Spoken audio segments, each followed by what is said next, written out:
Assalamualaikum warahmatullahi wabarakatuh. Perkenalkan, nama saya Muhammad Ridwan Khasriwa dari kelas Psikologi 1A dengan nomor induk mahasiswa 24070160002. Di sini saya akan menjelaskan materi yaitu karakteristik periode bayi. Karakteristik periode bayi berlangsung 2 tahun pertama setelah periode bayi yang baru lahir 2 minggu. Periode bayi memiliki ciri-ciri tertentu.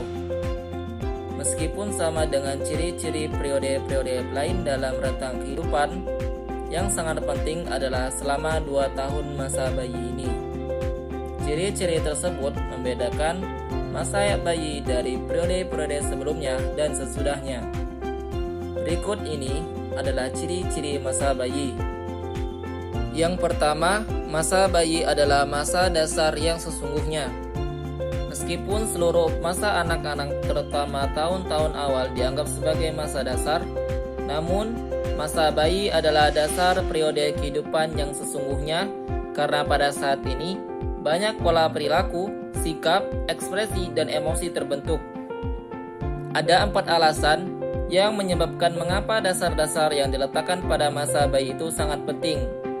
Pertama, berlawanan dengan tradisi, sifat-sifat yang buruk tidak berkurang dengan bertambahnya usia anak.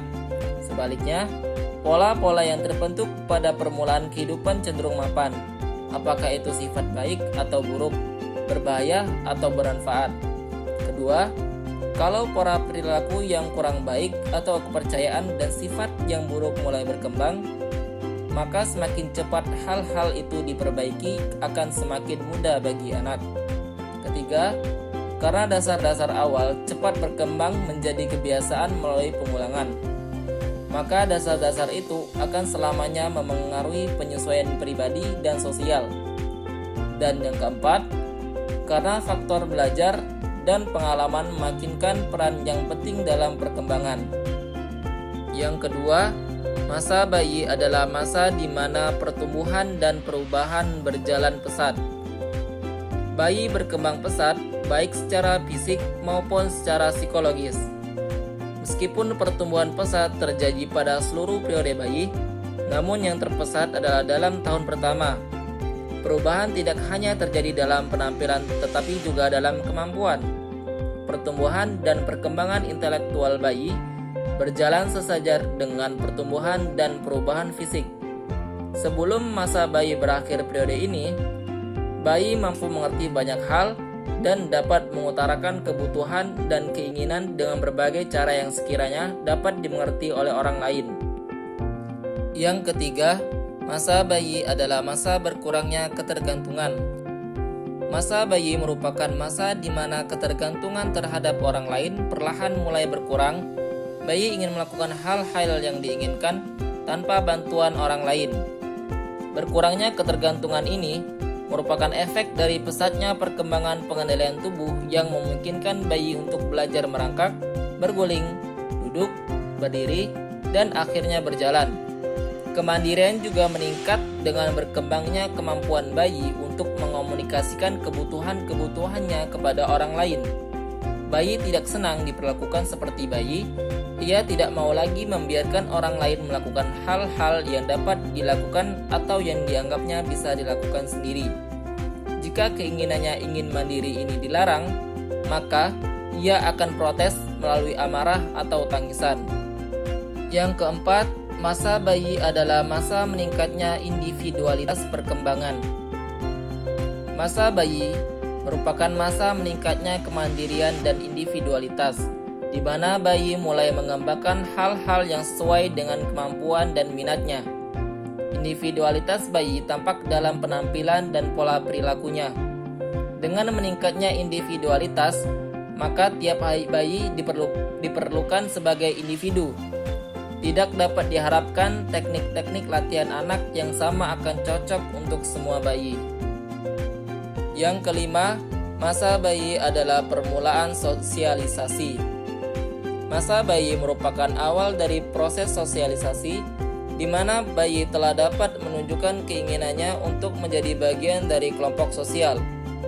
Bayi pada periode ini mengembangkan ikatan emosi dengan ibunya yang nantinya ketika ia telah mendapatkan kepuasan dari hubungan dengan ibunya, maka bayi mengembangkan hubungannya dengan orang lain dengan hangat.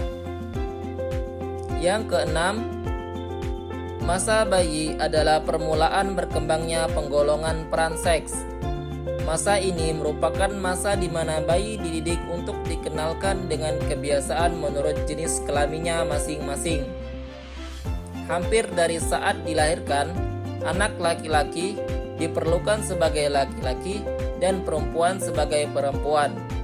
Anak laki-laki misalnya diberi pakaian warna biru, diselimuti dengan selimut biru, dan kamarnya tidak diberi hiasan jumbai-jumbai dan kerat-kerat seperti kamar anak perempuan.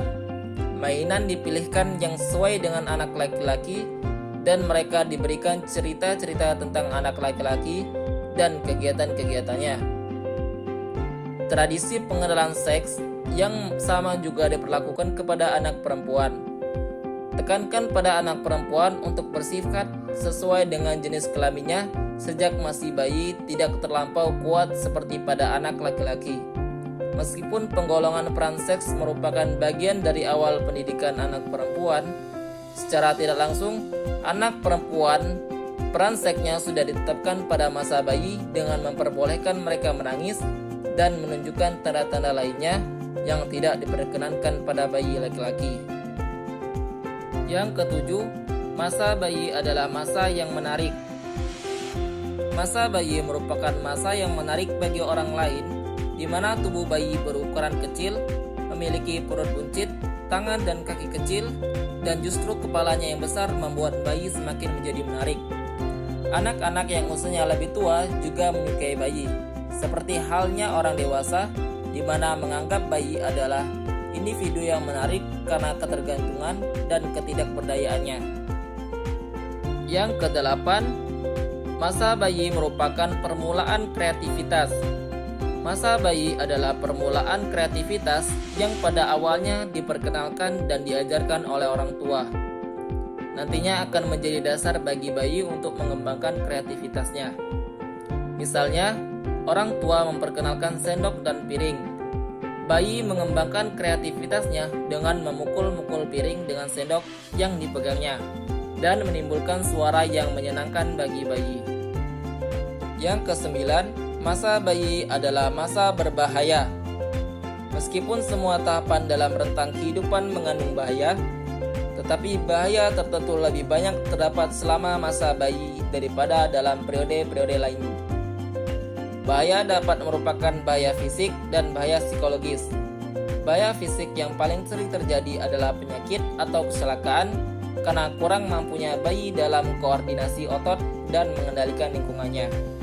Pada bahaya psikologis, ketika pola-pola buruk telah terbentuk pada masa bayi, maka periode selanjutnya akan terdampak buruk pula.